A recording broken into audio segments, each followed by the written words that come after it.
জিনিস দেখায় দর্শক ভাইদের, কি জিনিস এটা, কি জিনিস নিয়ে আসছেন? কি জিনিস দেখেন আগে দর্শক ভাইদের, ঠিক আছে? 200-400 গরুর ভিতরে এমন গরু একটা মেলাতে পারবে না, ঠিক আছে? কি জাতের গরু এটা? এটা মুন্ডি ষাঁড় বাচ্চা ফ্লাগবি। ফ্ল্যাগবি মুন্ডি ষাঁড় বাচ্চা। হ্যাঁ, ফ্লাগবি মুন্ডি ষাঁড় বাচ্চা। দর্শক ভাই দেখেন যে কালার কম্বিনেশন দেখেন যে এই টাইপের কালার কয়জন দেখাতে পারে। এই বাচ্চার বয়স কেমন? এর বয়স আছে 8 থেকে 9 মাস কি আনুমানিক। মানে 8 থেকে 9 মাসে এত সুন্দর গ্রোথ? এত সুন্দর গ্রোথ, মাশাআল্লাহ। জিনিসই এক পিস নিয়ে আসছেন। এটা মুন্ডি ফ্লাগবি ষাঁড় বাচ্চা। এটা সুইজারল্যান্ডের ফ্লাগবি। এগুলো আছে আসলে মাংসের জন্য উৎপাদন সবচেয়ে বেশি হয়। আর সুইজারল্যান্ডের জাত এটা, আর কি বলা যায়? জাত, ঠিক আছে? এগুলো কনসেপ্ট করার জন্য অনেক লোক ব্রিডিং করার জন্য বড় বড় এগ্রো যারা আছে তারা এইসব গরু যদি সংগ্রহ করতে পারে, আশা করি যে তোরা মানে ওদের যে নার্সিংটা, ওরা সেই নার্সিং করতে হলে এগুলো গরু সর্বোচ্চ কি গদ্দান আসছে এটার? গদ্দান দেখেন একদমই 100-তে 100। আর এদের ঝোল কম্বল দেখান, মাথারও কি দেখেন একদম ময়না পাখির মতো মাথা। মাশাআল্লাহ। এটা আমার 100 দর্শকদের নিতে চাই, কেমন কি দাম যাচ্ছে এটা? এটার দাম আসলে বড় বড় খামারে বেশি দাম চাবে, আমি বেশি বলবো না, ছোট্ট করে দাম বলবো, একদম সীমিত লাভে।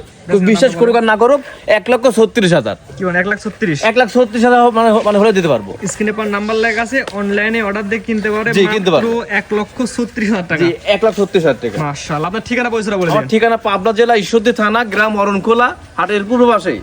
স্ক্রিনে পড়ে যে মোবাইল নাম্বার থাকবে, এই নাম্বারে যোগাযোগ করলে ইনশাআল্লাহ আমার থেকে গরু নিতে পারবে। এবং খামারে এসে দেখে নিতে পারবে। আমার এসে দেখে শুনে যাচাই বাছাই করে নিতে পারবে। আমরা ওর টাকার জিনিস কিনে এসে দেখে নেওয়া ভালো। যদি মেলা টাকার জিনিস আসে আপনি দেখে শুনে নেন যে গরুটা ঠিক আছে কিনা, সুস্থ আছে কিনা, জাত ভালো আছে কিনা, মুন্ডি কিনা, সব দিকে দেখে শুনে তারপর নেবেন, কোনো সমস্যা নেই। জি ঠিক আছে, আপনার মূল্যবান সময় দিয়ে গরু দেখানোর জন্য অসংখ্য ধন্যবাদ। আসসালামু আলাইকুম। ওয়ালাইকুম আসসালাম।